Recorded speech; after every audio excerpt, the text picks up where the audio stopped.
Ek wil hê jy moet saam met my 'n prentjie sien, wanneer ek vir jou Matteus 7 vers 13 en 14 lees.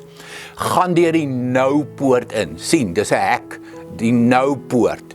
Die poort wat na die verderf lei is wyd, en die pad daarheen is breed, en die wat daardeur ingaan, is baie. Maar die poort wat na die lewe lei, is nou, daar's 'n nou paadjie, 'n dun paadjie, 'n klein paadjie, en die pad daarheen is smal, en die wat dit kry, is min. So daar's 'n breë hek en 'n breë pad, en daar is 'n nou pad met 'n klein hekkie. Daar's min mense, daar's baie mense. Dit klink amper soos wiskunde, maar jy kry dit in Matteus 7 vers 13 en 14. En die vraag vir my en die vraag vir jou is, op watter pad is ek? Is ek deel van die baie op die breë pad? Is ek deel van die min op die nou pad? En ons moet baie versigtig wees vir groepsdruk.